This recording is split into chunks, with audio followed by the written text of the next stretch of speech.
הנה תערוכה מצליחה מאוד. יותר מ-15,000 איש כבר פקדו תוך זמן קצר את תערוכת האיור, ספרו לי עוד. במוזיאון הרצליה לאומנות עכשווית, עשרות מאיירים, מאיירות, השתלטו על כל חללי המוזיאון והפכו אותו לחגיגה של צבעים ושל סיפורים, ואנשים באים. גם נחמי יהושפט שלנו ביקרה שם.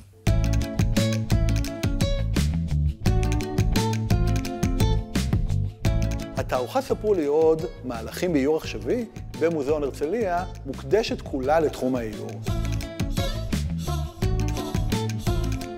למעלה מ-30 מאיירות ומאיירים בני זמננו וכאלו שכבר לא איתנו הכינו עבודות במיוחד לתערוכה בשלל מדיומים שונים, טקסטיל, אומנות, איור, רישום ועוד.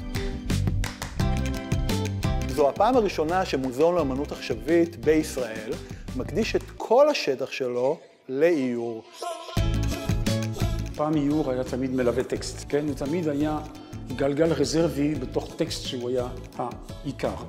אבל היום האיור הוא תחום שמאיירים רבים ומאיירות רבות משתמשים בו כדי לבטא את עצמם, כמו אומנות, ובעצם הגבולות התשתשו.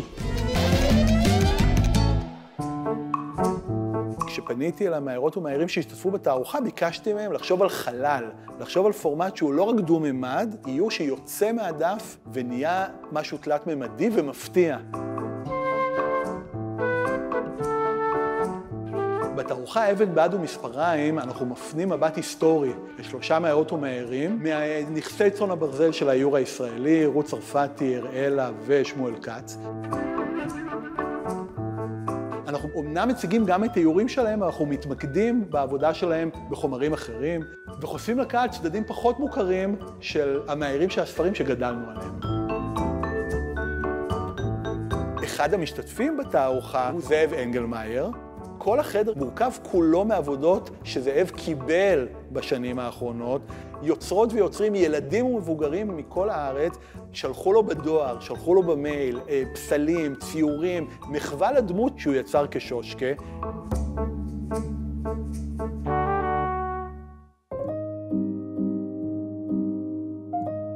משתתף נוסף בתערוכה הוא מישל קישקה, שחוזר לספר האוטוביוגרפי שלו.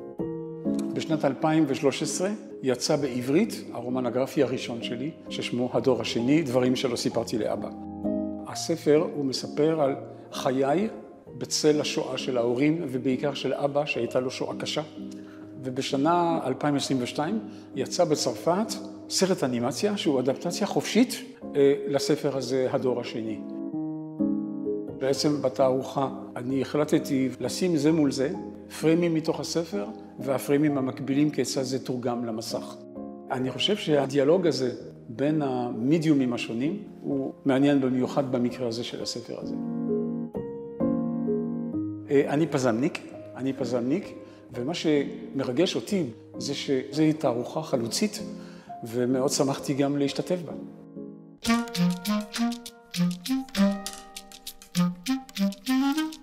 תערוכת הקוף למד לארוג היא תערוכה שמספרת סיפורים, מספרת אגדות עם, מיתוסים, מעשיות, בעזרת טכניקות אריגה, סריגה. התחלנו מלאסוף סיפורים עממיים, אגדות עם שעוסקות בעצם בדמות של עמלני טקסטיל. ודרך טכנולוגיות אריגה שונות ניסינו להבין נרטיבים שונים של בד, נרטיבים שונים של חוט ונרטיבים שונים של סיפורים. יש הרבה קשר בין סיפורים להריגה. בין טקסט לטקסטיל, בין בד לבדיה. חוטי מחשבה, חוטי סיפור, וזה לא רק בעברית, זה בהרבה שפות. אחת העבודות בתערוכה היא הקוף למד לארוג, שזה מבוסס על מעשייה סורית, על קוף שבעליו רוצה להכריח אותו לארוג, והקוף ממש לא רוצה. אז בעליו לוקח כבשה, אומר לה בואי תהרגי, הכבשה לא מצליחה ללמוד לארוג, הבעלים שוחט אותה, ומיד הקוף התחיל לארוג. זהו. יש פה משהו מצחיק ואכזרי, אבל הדבר הזה שכל אחד יכול לעשות הכל, אפילו קוף יכול ללמוד לארוג. אנחנו קצת תקופות שלמדנו לארוג. עבדנו על התערוכה 3 שנים מאוד אינטנסיביות, הקמנו מעין מפעל של 4 ידיים.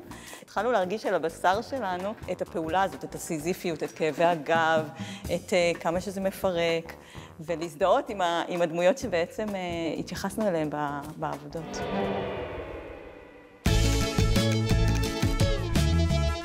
התערוכה נפתחה לפני חודש, והגיעו אליה עד כה אלפי מבקרים.